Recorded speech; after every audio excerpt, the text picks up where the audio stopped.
Hello and welcome to The Buzz. We have reached week 8. And if you know anything about numbers and weeks in football, week 8 is the final week of the regular season in the state of Nebraska. But first, please forgive me. If I've talked to you about high school football at all this fall, late summer, you know that I have basically called Class C1 a two-horse race.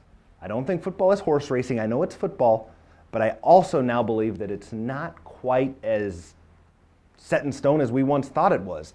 And I think Pierce High had a lot to do with that with their exciting, dramatic 22-21 win over rival Norfolk Catholic on Friday. I think what happened Friday night was unexpected across the state. In fact, I think maybe the only people who thought that this was going to be a possibility were the people in the Pierce locker room and the Pierce coaching staff. I would venture to guess that a lot of the fans didn't even think that the Blue Jays would win on a fourth down touchdown pass with 1:02 left from Lane Rorick to sophomore Basin Muckendall. Sorry, Mason Buckendall. On top of that, they needed to convert a 2-point conversion pass. They actually lined up to kick the extra point, took 2 shots at it. Well, they didn't take 2 shots at it. They got a timeout after lining up the first time. Called the right play. Again, it was Rorick to Buckendall for the Pierce win. Earlier in the game, Mark Bramer put a lot of the right strings to get Pierce in the position, including a halfback pass from Taggart Bailey to Chance Larson that went for 58 yards and a game-tying touchdown in the third quarter.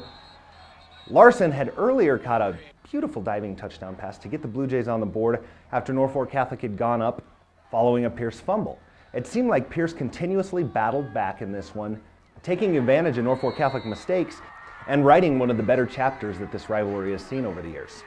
Now I'd like to welcome Milton back. I think he's going to be a little bit nicer this week. You know what?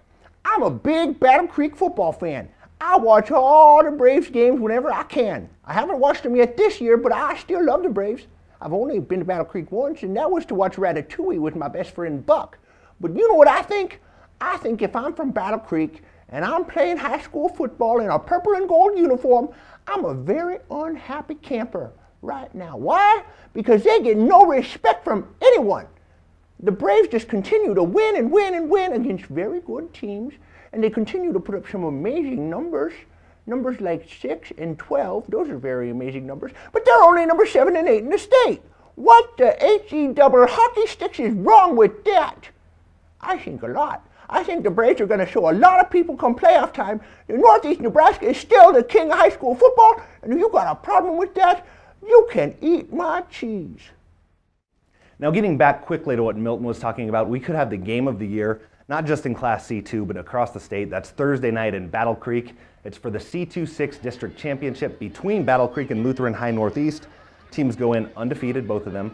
Both of them are very similar in that they've got a lot of speed at the skill positions, got a lot of size up front. There's a little bit of a difference. Battle Creek perhaps has a little bit more depth. They're able to have a few more players play on just one side of the ball, keeping their legs fresh. Lutheran High, though, with that single wing offense, is very difficult to prepare for. That's not something you see a whole lot. I think the edge in this one is Battle Creek's speed, and that's why I think Battle Creek pulls the upset and proves Milton right in that maybe they've been a little bit disrespected throughout the season. Now that's basically it for this week's guest-tomation, but I will give you one more guest-tomation. 36 teams from the area will be playing playoff football next week. I will also tell you about why people who confuse earwax with toe jam at Atkinson can routinely be found drinking soda pop at the bar in Lynch, which was once turned into a Christmas village for all of the children who have hater roots to turn their tonsils into Afghan soldiers. Until then, I'm Tom Beamer for The Buzz.